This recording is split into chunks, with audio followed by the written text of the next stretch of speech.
Now, today's talk is the second in our lecture series called Unprecedented Seasons. And we've invited leading scholars to look at current social issues, such as the pandemic, social justice and civil rights, and climate change, things like that, that really have affected us over the last year or two. And to do so through the lens of memoir and biography, to give it a different angle.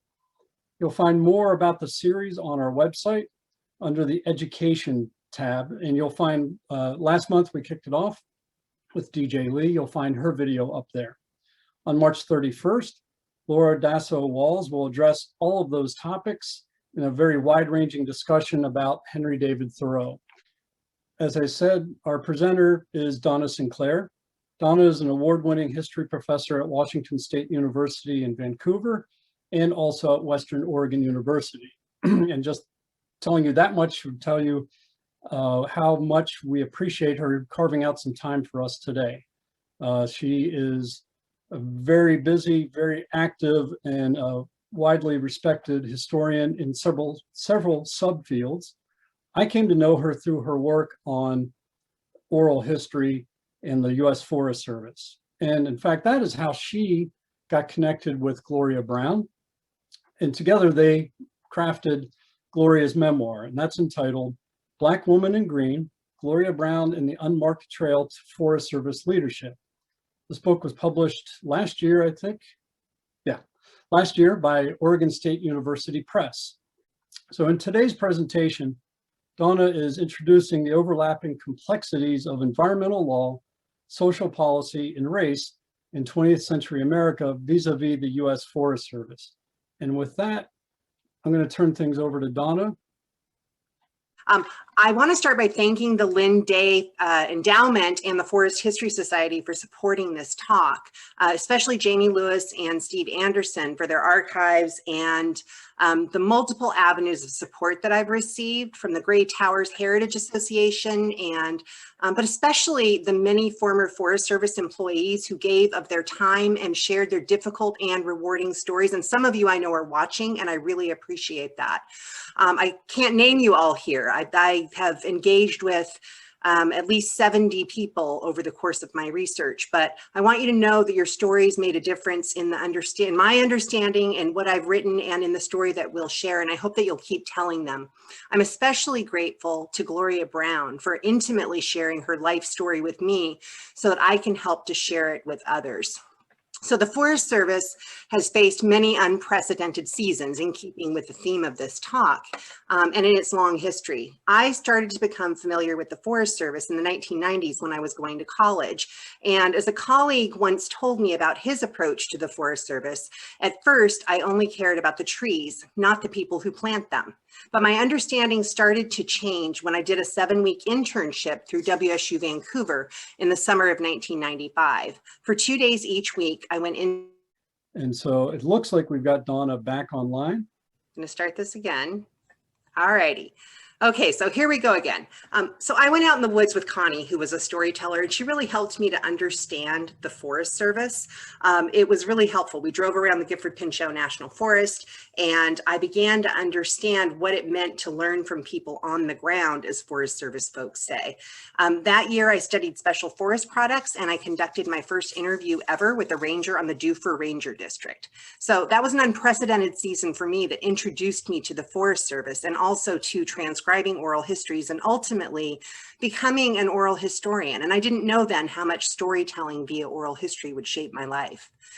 By the late 1990s, I was in graduate school at Portland State University, and I was thinking about a master's thesis. I was going to focus on the National Scenic Area and conflict there, and my advisor suggested that I call Rick McClure at the Gifford-Pinchot for information.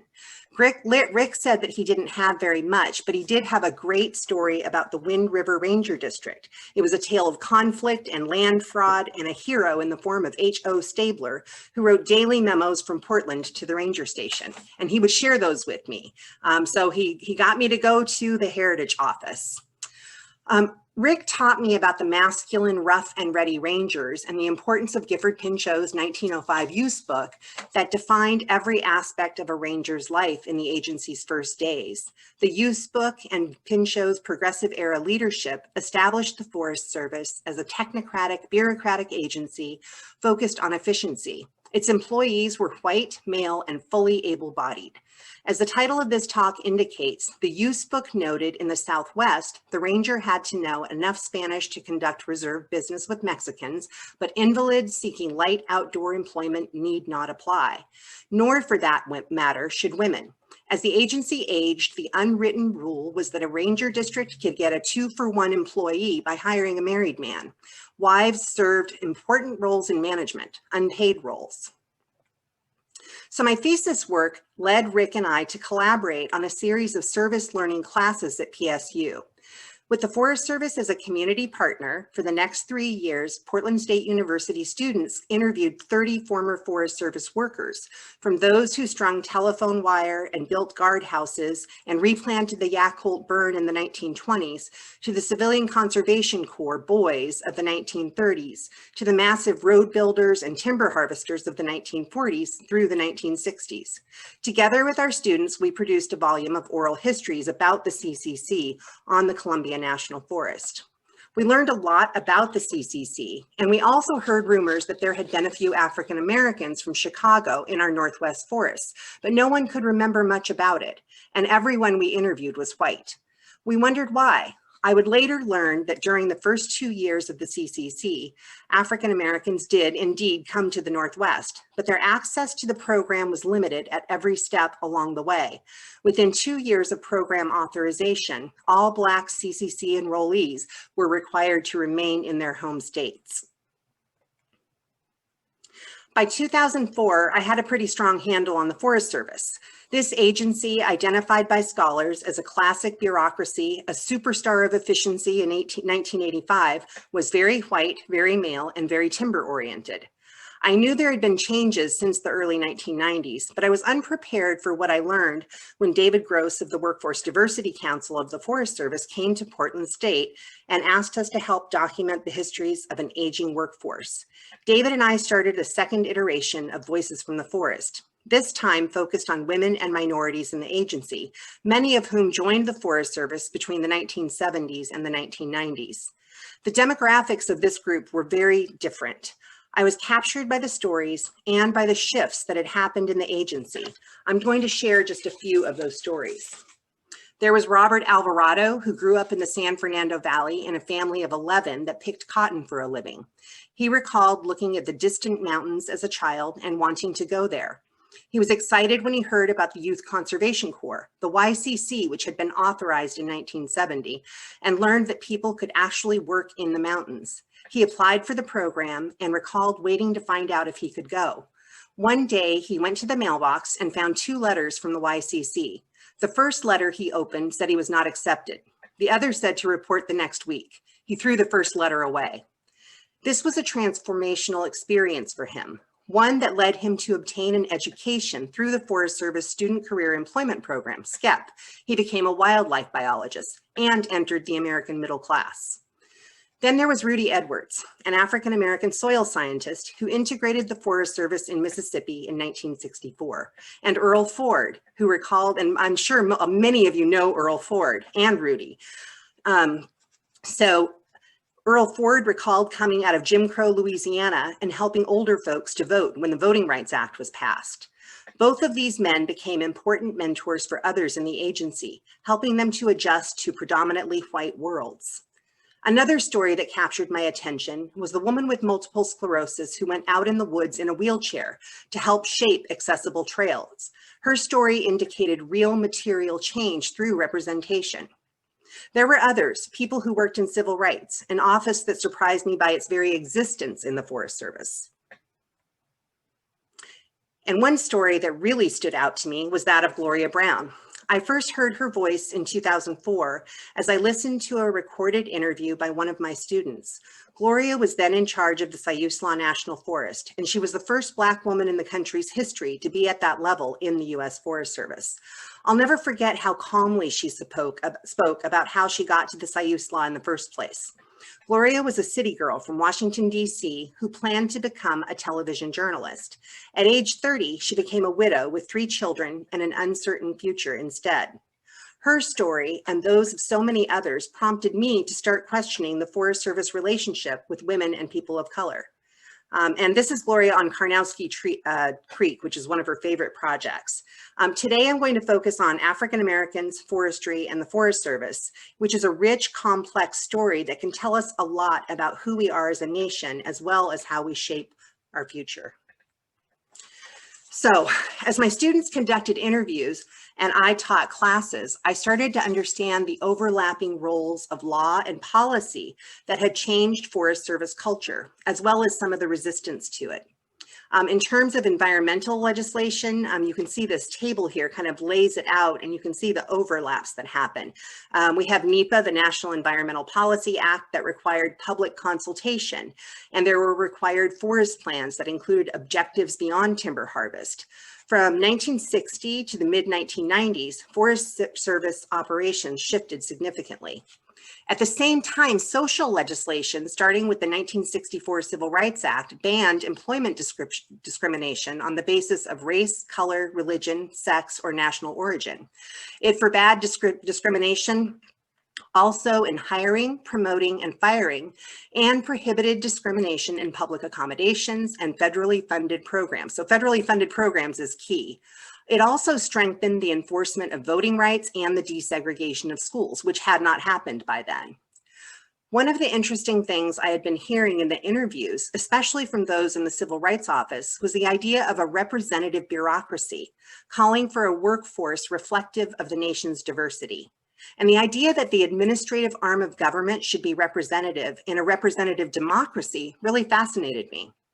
So take a look at these overlapping timelines. As you can see, federal law resulted in agency policy. For example, while the Civil Rights Act outlawed discrimination and created the Equal Employment Opportunity Commission, the Forest Service had to identify staff to run the Federal Women's Program and Hispanic programs, and they set targets to achieve by 1990. Thus, agency policy and legislation overlapped. And I wanted to know how that happened. And I also wanted to know how that affected individuals.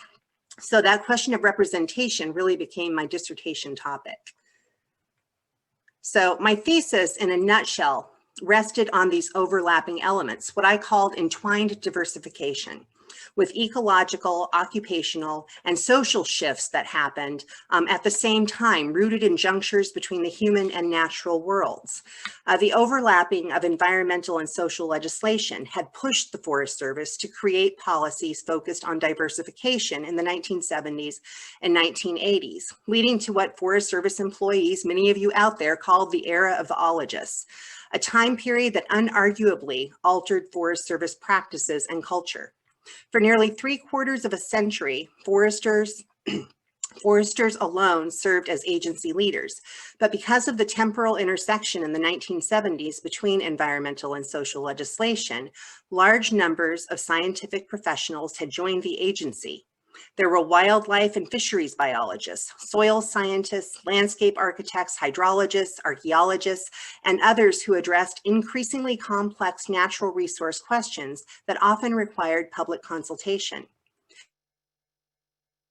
Many of the scientists and even the field-going foresters and firefighters who joined the agency during this era were women and people of color. And by the 1990s, the Americans with Disabilities Act also directed people with disabilities into natural resource agencies. It shaped a trajectory of inclusion and conflict right into the next century. And as you can see, I've listed a few of the ways that it impacted the Forest Service as well as other agencies. But I think it's really important right now that we look at the way that the history of the agency's civil rights programs and efforts to increase diversity, equity, and inclusion are critical to contemporary issues. We have a lot that we can learn about it. Sorry, I'm taking a drink of water. Here we go. So what can we learn about representation and civil rights today from the Forest Service? So to start with my own understanding, I had to go back to my original question about the CCC in Northwest Forests. What happened there? The first thing that I think we can learn is that systems of oppression are often invisible, and that representation makes a difference. So I'm going to give you a couple of examples before I talk specifically about foresters in the Forest Service. So here we have Oscar DePriest. He's a man who was born in Alabama, and then his family moved to Kansas, then Chicago. So he was in the Illinois House of Representatives from 1929 to 1935. And DePriest is important to forest history and to African Americans in the Forest Service because he was the first African American outside of the South to serve in Congress and the first African American to serve in Congress in the 20th century and since Reconstruction, and the only African American in Congress during his 3 terms. And it was he who added an amendment to the CCC legislation that was passed by Congress. So the enabling legislation originally did not include African Americans or people of color. And Oscar DePriest specifically called for no discrimination based on race, color, or creed, but did not specify age, sex, or anything about marital or relief status. So the basic requirements from Congress included unemployment, no convictions, and citizenship. The specific criteria for being in the CCC came from the organization itself. You had to have young men who were 18 to 25 from poor families. They got between $30 and $35.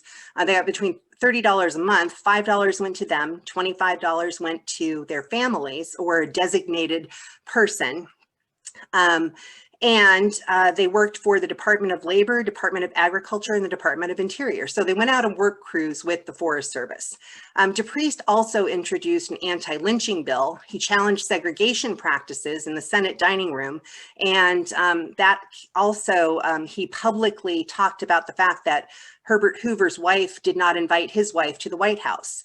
And he lost to an African-American Democrat in 1934. So you can see how representation works in that instance. This is Robert Fechner. Now, Robert Fechner is Man of the Year in 1939, and he was appointed as Director of Emergency Conservation Work and the Civilian Conservation Corps in 1933. The ECW designation actually applied to the entire program. And it referred to an organization that included junior, war veterans, and local experienced men in barracks camps, but it excluded Indians. That's a whole other story, as is the very, very briefly placed she, which is really nothing like the CCC. But in 1936, Indians and territorial enrollees constituted about 4% of the total ECW enrollment. African Americans ultimately would constitute about 10%, and there were veterans camps and no separate camp for Asians or Hispanics. But Fechner was from Tennessee, and he claimed that he understood the Negro problem, as he put it. So I've titled this slide Desegregation in Oregon and California Camps. So in 1933, Black unemployment rates doubled the national average. More than 200,000 African Americans participated in the CCC during the Depression, and they got the benefits of food, shelter, dental care, and education that came out of it. Especially dental hygiene was really important to the CCC. There were high school education classes, sanitation, sex hygiene, venereal disease rates were lower in the CCC, and that was partly because they maintained prophylactic stations. And there were African American enrollees in the West in 1934 and 1935. So Camp Hemlock was initially integrated, and those few people who recalled that kind of vaguely didn't realize that the young men who were sent by train from Fort Sheridan, Illinois, were among some of the first recruits. But despite the law, African Americans faced continued limitations that were exacerbated by the white power structure during the Great Depression. Hispanics and Asians held semi-integrated status, but CCC policies prevented nationwide integration by African Americans. So that's partly because there was trouble in the Southern state administrations. States like Georgia, Mississippi, Florida, Arkansas, and Alabama actually refused to enroll CCC men into the program. Counties in Georgia with 60% African American population would not select any African American young men. And officials, the state labor officials, officials in those counties claimed that African Americans were hard at work in the cotton fields and that the economy needed their labor. One bureaucrat explained, there are few Negro families who need an income as great as $25 a month in cash. So Florida's relief director claimed a lack of merit prevented African American selection. So the list goes on. Finally, Frank Persons, who was the head of the Department of Labor, threatened to withhold funds from Arkansas, Alabama, and Georgia. And that wasn't just getting started. So Persons' advocacy of equality pitted him against Robert Fechner. So for the first year and a half of the CCC, there was some integration, especially in areas with low Black population, like the Wind River Ranger Station in Skamania County. Sometimes Black companies were placed near white communities, and then Blacks faced exclusion in some of these overwhelmingly white regions. So in Belton, Montana, for example, merchants posted things like, "We cater to white trade only" signs upon hearing about African American enrollees nearby. By the end of 1934, policies of rigid segregation and confinement to the home state alongside quotas became entrenched. So what happened was that Fechner put a policy in place that no African American camps could be placed outside of the home states, and there could only be a certain number of African Americans in the CCC. So there were quotas there. In terms of African Americans in forestry, I would be remiss if I didn't mention the Triple Nickels, who were the 555th Parachute Battalion. At the time, most African Americans were in a segregated army, whether they were college educated or not. They drove trucks, worked in mess halls or supply units, and they continued to ride in the back of the bus and used things like colored toilets and drinking fountains. But although they also experienced discrimination, the Triple Nickels had actually been formed in Georgia alongside the Tuskegee Airmen. And when the Forest Service asked for help in defending the West Coast from incendiary devices along the West Coast in 1944, the Army responded by assigning the 555th to the 9th Service Command in Pendleton, Oregon. So the Triple Nickels became firefighters there in partnership with the U.S. Forest Service, and they were key members of the military secret Operation Firefly that pursued Japanese firebombs, disarmed some, exploded others, and retrieved still more for intelligence purposes. So the Triple Nickels, they experienced some discrimination out in Eastern Oregon. And these men of the 555th, though, became the nation's first military smoke jumpers and the second group of African Americans to work closely with the Forest Service. So because of their success, the original company grew to more than 400 paratroopers who had joined the esteemed 82nd Airborne Division a full year before military desegregation. Now, I bring them into the conversation because contemporary African Americans in the Forest Service look back to the Triple Nickels as a point of pride, a link to occupational and social diversification in the public sphere. They provide a heroic connection to national and organizational history, but that reflective stance really occurred later. By the 1950s, negative impressions of woods work flourished in Black communities. The oppression of the Southern turpentining industry, combined with systemic limitations, prevented African Americans from thinking of professional forestry as a career path or an avenue to upward mobility. Those negative associations with forestry and the notion that urban Blacks weren't interested in the outdoors curbed recruitment efforts. Some would say even to this day. So in the late 1960s, the Forest Service really began diversification efforts through multiple means, and I've listed some of them here. Things like civil rights trainings that some described as in your face because they confronted the realities of a deeply entrenched racial system that prevented upward mobility. Others found those trainings life-changing, and so the Department of Agriculture at one point halted them, and then they started them back up again. The Department of Agriculture sent out training packets and movies like The Negro Family to subvert stereotypes, and by the early 1970s, over 1,000 people had gone through training. Those in-person trainings would continue through the early 1990s. The agency adopted multiple manpower and youth programs that included hiring youth of color.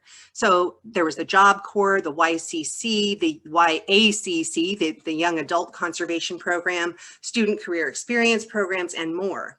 And as Rudy Edwards remembered, when he and his friend Bobby Johnson, a fellow Boy Scout, went looking for summer jobs in the summer of 1964, and they applied at the Ranger's office in the Federal Building, the reception was less than warm. The Ranger's assistant looked at them with her jaw dropping like, what the heck do they want? Still, the Ranger took their applications and checked references. And by the time they arrived home, he said, the word was out that we were integrating the Forest Service in Laurel, Mississippi. And it wasn't the NAACP, but it was just two local guys. With both encouragement and a warning from his father, Rudy and Bobby went back the next day. And the Ranger said, well, I knew this day was coming. So that's the quote that I've shared up here with you. Rudy understood several things. These were public lands, which meant that they belonged to him too, and he needed an education to move ahead. So by 1975, with a master's degree in hand, Edwards joined the ologists as a soil scientist for the Umpqua National Forest, one of a growing number of African-American professionals in the Forest Service. So Earl Ford is also a soil scientist, and Arthur Bryant, who I interviewed. There's a whole group of soil scientists who came into the agency in the 1960s, and each of them has a fascinating story. So in 2011, when I came out to do research at the Forest History Society, Steve Anderson connected me with Mac Hogans, who was one of the first two graduates of a significant Forest Service program, the Tuskegee Pre-Forestry Program. Hogans later went on to become a CEO at Weyerhaeuser. The second graduate, John Yancey, became a forest supervisor. I had the good fortune to interview both of them about their experiences. Now, Mac Hogans introduced me to Brian Payne, a research scientist with a PhD in forest economics and a third-generation forester whose father and grandfather served in the agency's Pacific Northwest region. Brian recalled, one day in June of '68, I saw this job announcement on the board outside the coffee room at the Pacific Northwest Experiment Station, and I stopped to read it. And it advertised this position with the Forest Service, with the Southern Station at Tuskegee, then Institute. Now it's Tuskegee University, to help start a pre-forestry program. So Payne immediately saw the job as an opportunity to affect social change. Brian's brother, Bruce, a Yale graduate, had been run out of town, shot at, and escaped with his life while participating in mock elections in Mississippi. Brian also wanted to contribute to the civil rights movement, so he called his wife and asked, how would you like to move to Tuskegee, Alabama? She unequivocally said no. These were the days, this is what Brian says, these were the days of Selma, Alabama, race riots, Bull Connor. But, he said, it was a dreadful place to be if you were at all interested in civil rights and so forth. So that's why they took the job. They wanted to make change. He went home that night and they decided to move to Tuskegee, Alabama. So this was a way for the Paynes to contribute by using his profession. Brian Payne interviewed with Dr. Benny Mayberry and along with several others set up a program and partnership to prepare students pre-forestry to transfer to one of two state forestry schools at Michigan or Berkeley. Payne, along with David Thoe, and I'm not sure I'm saying that right, Brian will probably correct me later, wrote an article titled Black Foresters Needed, a Professional Concern. And by the fall of 1970, 11 Tuskegee students majored in pre-forestry. Nearly 40 students had been exposed to natural resource opportunities, with 24 having worked summer jobs on national forests. Others worked with Dr. Irene Nelson, an African-American woman whose husband joined the staff at Tuskegee as part of the Forest Service research team studying outdoor recreation, opportunities, needs, and benefits of low-income rural Black people. Mac Hogan's, when I interviewed him, recalled how excited he was to work in George Carver's lab. So this is a slide that highlights Paul Logan, and Paul Logan was the first African-American forester in the agency. So his story really illustrates the deeply overlapping connections between all of us and a history that's not as unusual as many people would think. So Paul Logan's grandmother was enslaved, and she was also part Native.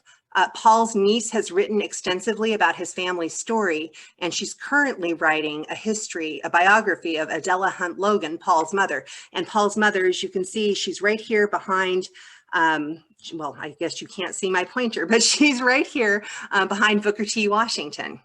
So that means that Paul Logan knew Booker T. Washington. He was a World War I veteran. He attended Cornell University for forestry school. He was Forestry Club president. His nickname was Slim, and his draft card identified him as Negro. I don't know if you can see that there, but his race is listed. So here's some documents from Paul Logan that I went on to ancestry.com and pulled up. What you can't see is that in order for Paul to become a forester, he had to pass as white. And you also can't see what that meant for him and his family. Now, on the 1920 census, which is not on this slide, he identified as mulatto. He came to the Pacific Northwest in 1927 to work on the Olympic National Forest. The 1930 and 1940 censuses, he identifies as white. In 1950, he married, or 1946, he actually married Ruth Currier, who was a white woman from Portland. And the Forest Service did not consciously hire African-American foresters until around 1971, when Charles Irby, who was one of a handful of trained African-American foresters, was hired.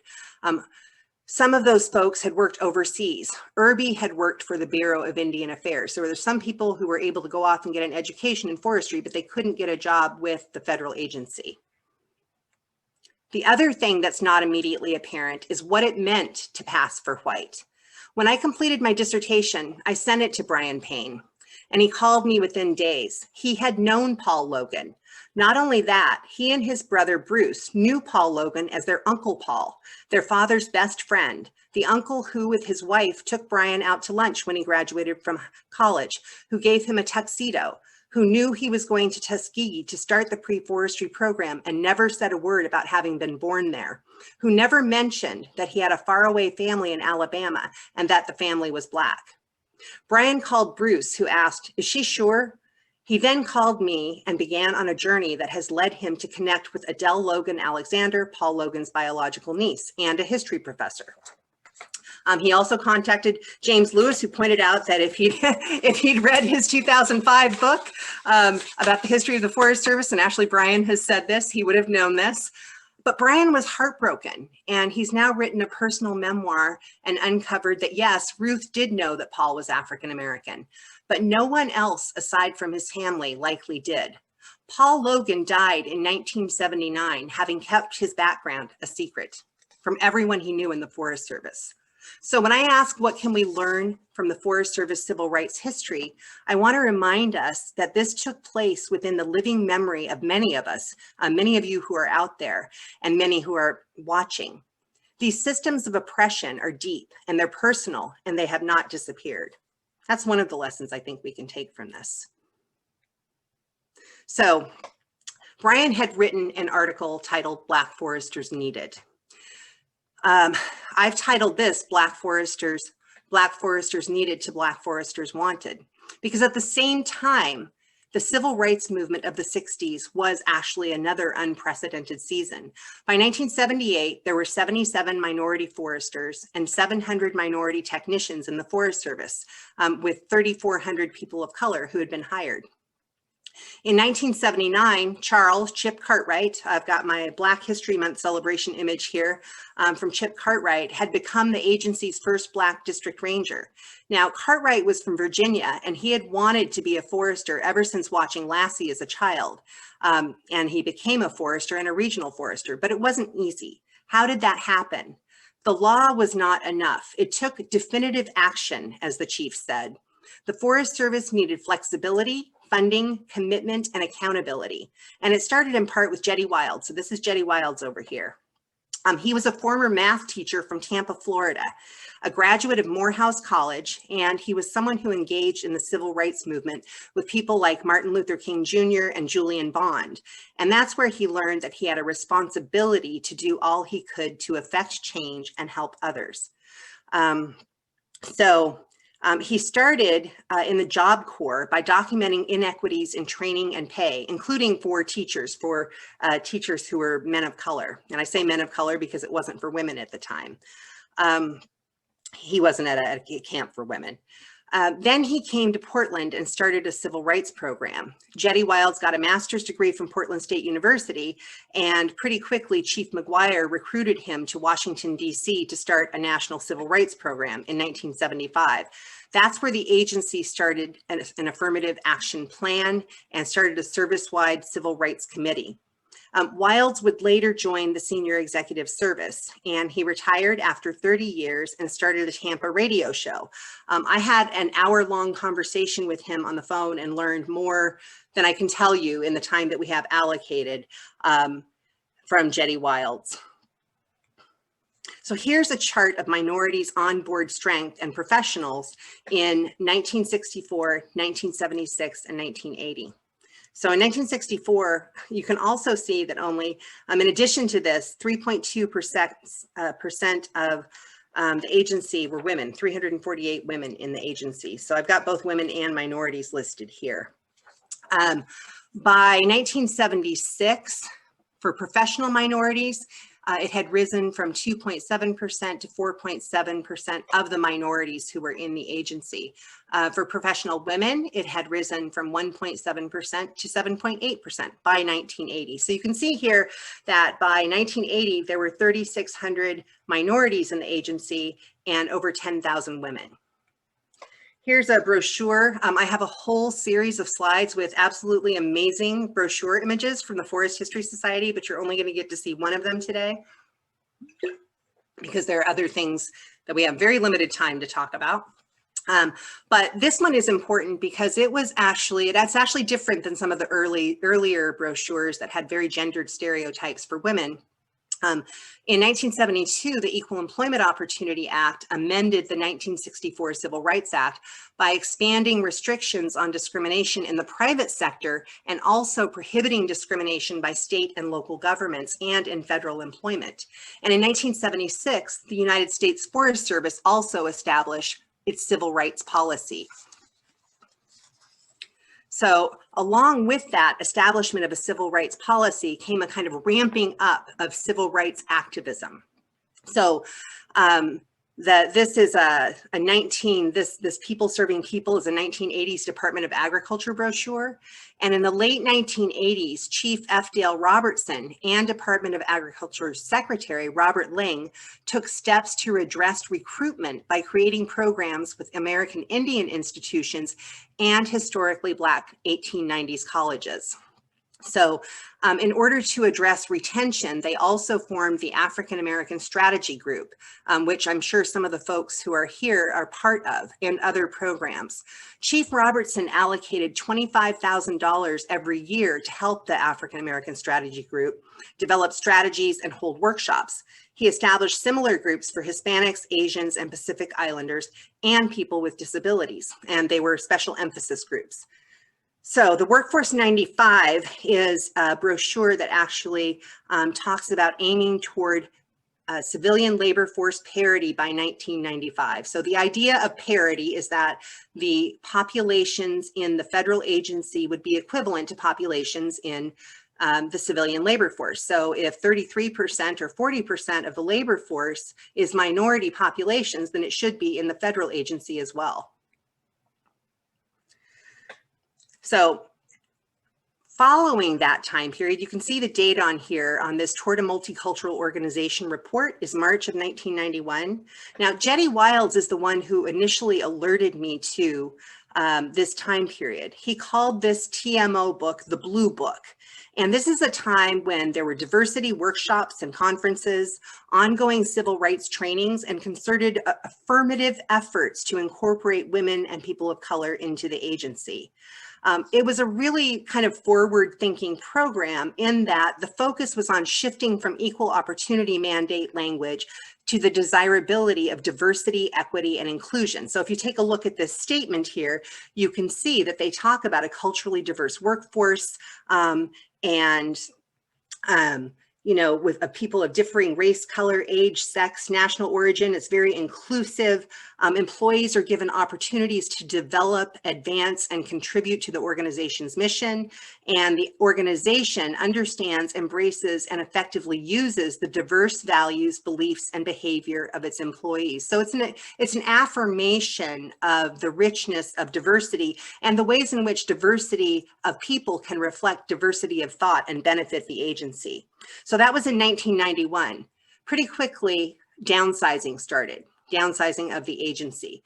The Pacific Northwest had been a region that had a lot of money because of timber. And as downsizing began, it impacted the numbers of employees in the region and also the number of people of color who were hired in the region. Meanwhile, when Region 5 produced a report that documented discrimination and fear faced by gay and lesbian employees in California and the Northwest, the Service-Wide Civil Rights Committee called for policy creation. So that's how it would often work. They noted that sexual orientation was conspicuously absent in civil rights publications, including the TMO report. So I'm referring to this Blue Book here. They pointed out that the agency might actually be sending a nonverbal message that these individuals are not considered a valued part of our workforce. And then they cited ongoing complaints by gay and lesbian employees and pointed to the TMO vision statement that I just read to you. Now, in response, Chief Robertson actually asked personnel management to prepare a no harassment policy statement that expanded the definition of diversity by including sexual orientation, marital status, veteran status, and political affiliation alongside those categories covered by law. The Federal Times reported that the sexual orientation report suggested the Forest Service might take the lead in protecting the rights of gay, lesbian, and bisexual employees, and it did. The Department of Agriculture actually asked them to. So in an issue of workforce diversity that was sent to every employee and included with all employee orientation materials, this became an issue. And I have to jump forward because I want to make sure that I kind of finish up with a few. I want to give you a few numbers to kind of tell you where we are now. I wanted to tell you a couple of stories. So here we have minority and female line officers. So from 1986 to 1990. And so you can see that minority line officers, you know, the number increases significantly by 1990. I'm going to jump forward here.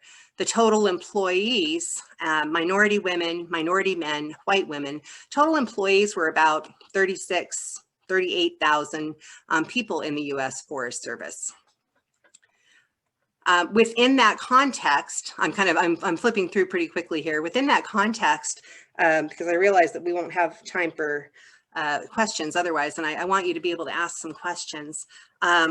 We have several people, several African-American women who were also in leadership positions. So Ellie Towns, who came out of the Equal Employment Opportunity Commission, is someone who rose to regional leadership. Of course, we have Leslie Weldon, who became the Deputy Chief for National Forest Systems, and she was the first forest supervisor on the Deschutes National Forest the year after Gloria Brown started on the Siuslaw. Now, Leslie Weldon is an interesting person, in part because she started with, for lots of reasons, but especially her origins with the Forest Service. She came in through a Youth Conservation Corps residential program, much like Robert Alvarado had. And the man whose hand she's shaking is John Cusano. And then Melody Mobley was a high-level African-American forester in the early years as well. This is Gloria Brown, and this is the book that we produced that actually I helped Gloria to tell her story. She went from that young widow with 3 children who had moved into a crummy apartment in Maryland to the first Black woman right before Leslie Weldon to be in charge of a national forest. So it was a major feat, and it took until 1999 for that to happen. So I've got some pictures of Gloria. She's graduating from University of Maryland here. This is her first trip to the Pacific Northwest. I love this image for lots of reasons. It kind of takes us back to the Wind River Ranger District, but it's also an image that reflects the sort of urban person that she was when she was in the Forest Service working in the Washington office. But then here she is a few years later, 10 years later, working on a tractor. And here she is on the Siuslaw National Forest. And here she is as forest supervisor of the Los Padres National Forest right before she retired. And so in terms of what we can learn, I have a lot that I could say, but I wanted to briefly talk about the ways in which we can disrupt inequitable systems. We actually know what it takes. And in a few instances, and these are just a few of many instances, we can see that individual support and action make a difference. That acknowledging the importance of representation, not just people of color, but also the other people who are in charge, whether they're white men or white women, whoever they are, recognizing that they also are engaged in a representative process. It means directing funding in ways that work. So residential programs is something that we know brought youth of color into the agency. Programmatic efforts, mentoring support, openness, real trainings in person can make a difference. It means commitment, like putting resources, both fiscal and human, into making sure it happens. So we can see, and I don't have a chart for this, the impact of downsizing. At this point, now remember, in 1980, there were already 3,400 people of color in the agency. Now there are just over 7,000. 21% minorities now. There's been some progress with Hispanic Latinos since I finished, since the last charts that I did, which were in 2011. They're not at parity, but they're better. They went from 7.15% of the agency workforce to 10.53%. However, there's major regression in terms of African-American populations in the Forest Service. There were more African-Americans in the Forest Service in 1995 than there are today. Now there are just over 1,000. 1,260 in 2011, and today there were 1,174, actually as of 2 days ago when I recollected numbers.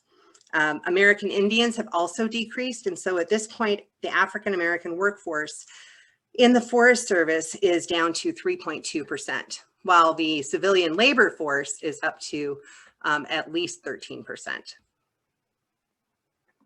So I'm going to go ahead and stop there. I'm sorry, it's actually noon. I wish it would have, please produce the data for the attendees. Yes, I'm happy to do that. If you want to send me, I'm going to put my email address into the chat box. Is that okay, Jamie? And you can contact me, and I'm happy to share my data and my dissertation. Yes, so first of all, Donna, thank you. That is a lot for us to all process and absorb. We do have a couple of questions. I will say that given the nature of most of the questions, they're very, very specific, as in, you know, could you point me to some sources on this or that topic? We're going to save those questions and we'll respond to them. A combination of Donna and the Forest History Society library staff will respond to those very specific research questions. One that I do want to share and pose to you was going back to the CCC era.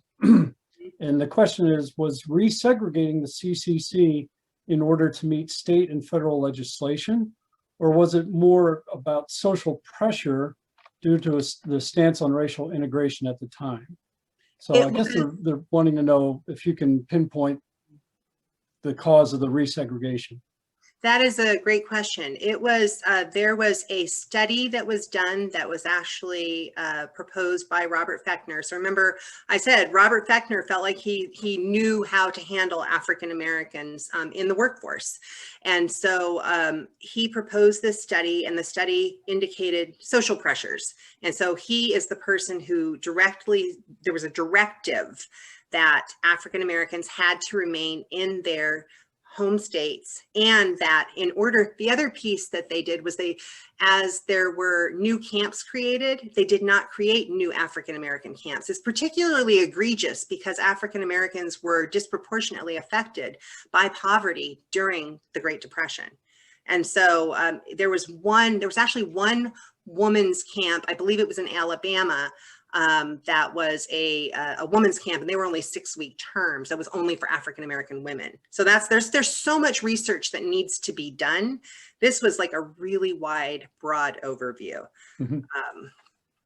But it was, in terms of my work, in terms of understanding what was happening here in the Northwest, none of us really knew that. There's an article that was written by John Salmond in the 1960s that informed us, but it hadn't really been applied. Okay. I want to thank Connor Lane for that question. Deanna Schulman asks, to what do you attribute the recent decline in diversity within the Forest Service? And I will point out, there's a survey that's done, I think annually, I just learned of this, about morale in the federal land management agencies. And morale is very low in the Forest Service across the board. I don't know if it's broken down demographically. But Deanna wants to know if you have any thoughts on the recent decline in diversity within the agency. I think there are a couple of things. We started to see the decline after the concerted efforts to diversify ended. So there's this time period where downsizing begins, but in 2011, which is, I had some federal data that kind of ended in 2011, and there weren't really updates, and actually there's some stuff online that's been really helpful. But in 2011, there were about 36,000 employees in the agency. So downsizing had impacted the agency to the degree that there were about 40,000 employees at one point, and then it had decreased significantly. And during that time, there were diversification efforts. So I attribute it to, certainly the climate has a lot to do with it, but the lack of application of resources like youth programs. So YCC is a great example. David Gross, who I did the project with in the first place, used to run a YCC program that was residential out of Camp Cody on the Mount Hood National Forest. And he was able to recruit urban youth. So he could actually bring African-American kids from Northeast Portland up to the National Forest and introduce them to the National Forest. He had students who he followed through who became Forest Service employees. So the pipeline was cut off without residential funding. So you have the Northwest Youth Corps, but it's not the same thing. That's a contracted agency. It's not the same as the Forest Service being committed to building a pipeline of youth from the very beginning. And I'm sure that some folks experienced that. That's just one little piece of it. So I think it's really important, because we're hearing a lot of DEI discussion today, right? To recognize that it takes perhaps reallocating where resources go. You may not get new money, but you have to really think through, do you want to diversify or not? And if you do, then there are ways that can be done.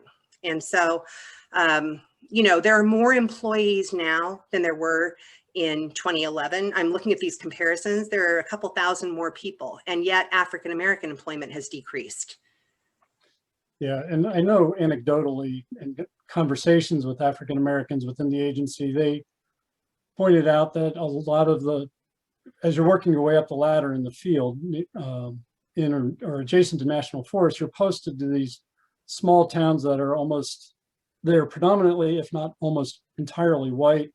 And one woman pointed out she had to drive, and there was no place in town where anyone knew how to style her hair, and she had to drive an hour or 2 hours just for that sort of, basic need, if you will.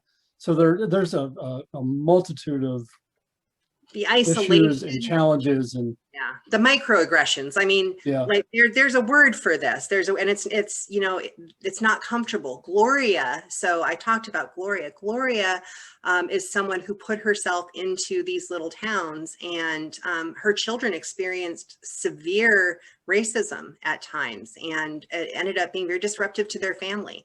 And so she went through this in order, and she says it, I actually say it at the beginning of the book, she said it was to feed her kids, right? She had some choices. She could remain a secretary and maybe aspire to a GS-11 someday. Her kids would be long grown up by then.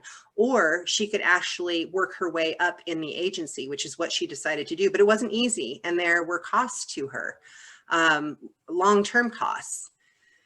So, yeah. but her kids are all college educated. I want to say that's one of the things that I really observed in all the folks that I interviewed, over 70 people altogether between my students and I, particularly for African-American folks who came out of the rural South. Their kids have PhDs. Now that's a generalization, Right. but for the most part, this was an avenue to upward mobility. And, I mean, Jim Reeves is someone who I interviewed, and he's the former head of research, and he comes from a sharecropping family.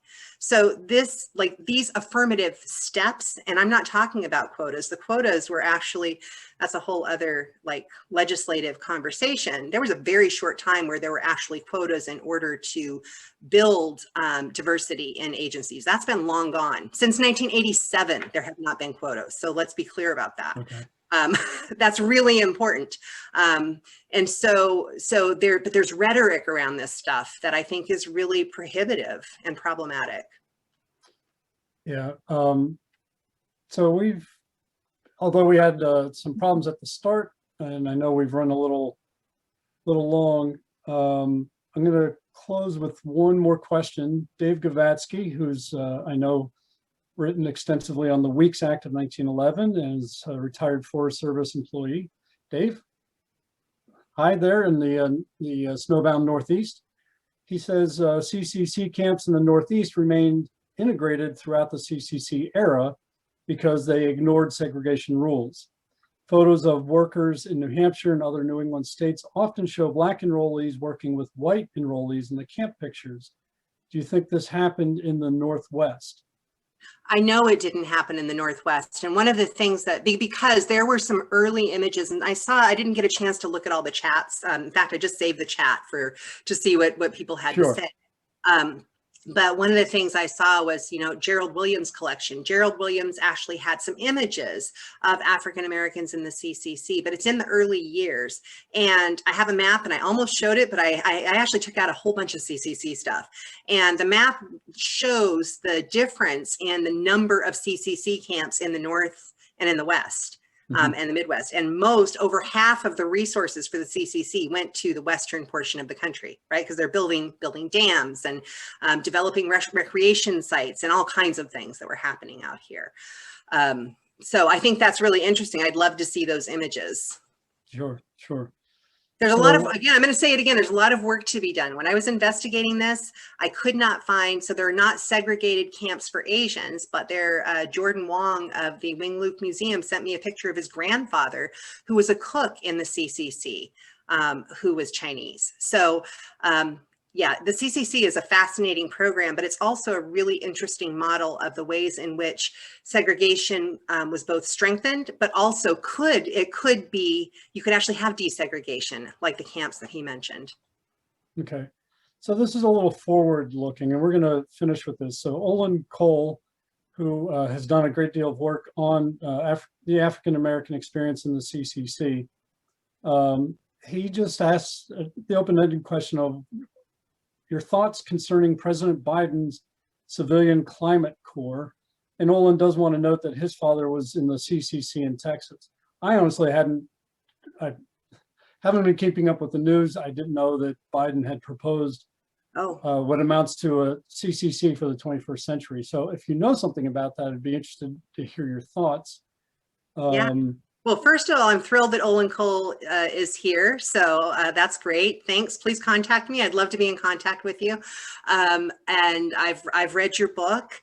What I would say about that is that at this point, it's not a very big plan. It sounds great. It could be amazing, but it's going to take resources, just like everything else. And if Right. we can't get Congress to pony up some money to help with it, then it's going to be a program in name only. So, which is really a problem. I think one of the major issues that I see over this time period, we're looking at like, how do you diversify, is we have a privatization of public resources in multiple ways, right down to the youth programs. And with that privatization, you have different goals and objectives. So the goal or objective for a private organization is not to develop the pipeline, right, for employment for a public agency. It's not even necessarily conservation of public lands. It's to run a program for conservation projects. And also, and not that those folks aren't doing great work also. I don't want to sound like I'm dismissing, like, there are many great programs out there. Yeah, a lot of it depends on the purpose and motivation behind the program. Is it simply to put people to work? Are they doing conservation projects for the greater good? It's going to be very interesting. I also seem to recall President Obama discussing it, but it's akin to when a president announces we're going back to the moon. It might have been a great photo op of a statement, or a statement that's a great photo op, but yes, until it's backed up with money and action, and then we get to the point of putting people in the field or launching people to the moon, it's far from reality. So we have some great models. And so, I was thinking about, well, what do I want to say? And obviously I've told you, Jamie, I had way too much to say, and I apologize for speaking quickly. That was the shortened version of the story. Sure. But there were multiple programs that had resources during the Great Society that were allocated to them that really did make a difference. So it wasn't just the YCC, it was the young adult conservation corps. So there's great promise for a civilian climate corps, or citizen climate corps, whatever it is that they're calling it, for the new CCC. There's great promise. And I would really like to see the American populace support that so that we can make it happen. Won't happen without support from the public and without them pressuring their politicians to make it happen. Yeah, and then part of that challenge is reconnecting with the public that is at present not interested in conservation or the environment or nature, however you define it. We have to work with those who are interested and then educate those who are not interested as to why it matters. Well, the other thing is the Job Corps. I have to say this very quickly. Yeah. Job Corps and the CCC provided incredible training and opportunities. So, the kids, the young people would go out and work for half the day, but they would take classes. They gained new skills, all kinds of skills. So really, it's a jobs program. And if we can think about it that way, it might be a little more palatable to people who aren't concerned about the climate issues. It's a jobs program. It's an infrastructure program. And we've been talking about that for dozens of years, and then we don't do anything about it.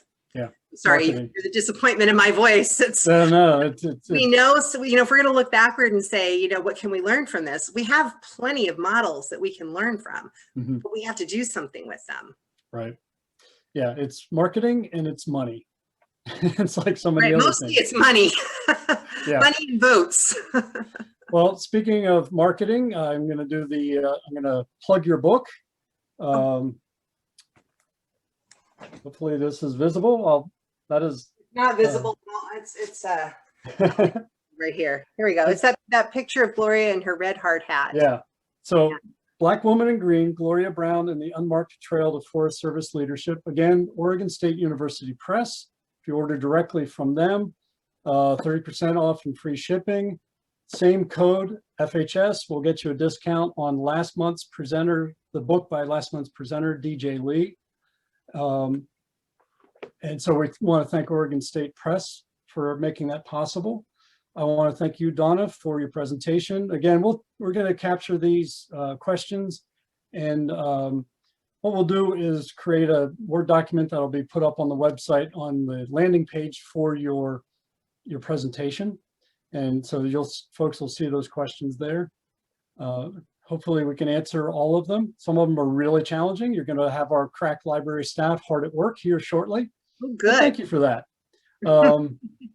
So again, Donna, thank you. I also want to remind you that on March 31st, Laura Dasso-Walls will address the topics of social isolation, social justice, and the environment in her discussion about Henry David Thoreau. And registration for that is open. If you go to our website, foresthistory.org/events, you'll find the listing for that. By Monday, we'll have the edited version of this video posted on our YouTube channel. Thanks everyone for coming. Thanks for your questions. Thanks for your patience at the top of the program. Really appreciate it. And we'll see you in a month. Donna, again, thanks very much. Thanks to you, Jamie, and thanks to all of the people who came and watched. And my apologies to those who I did not mention, who I know were there, like Farron Doss, who is someone who has a completely different trajectory in the Forest Service career. But yeah, thanks for the opportunity. Sure. You could have spent the entire hour just thanking people, right? Right. That would have been one way of telling the story. But again, thank you. Donna is, I'm strongly encouraging her to, whenever she gets some free time, to get that dissertation rolled over into a book. I apologize for that pressure, but no, actually, this talk prompted me to. This research is important. It needs to be updated. I finished it in 2015, and then I did Gloria's book with her, and sure. So, and then worked and all of that. So, but yeah, thanks for that, Jamie. Yeah, we're all eager to see it. Best of luck with that project, and thanks again, everyone.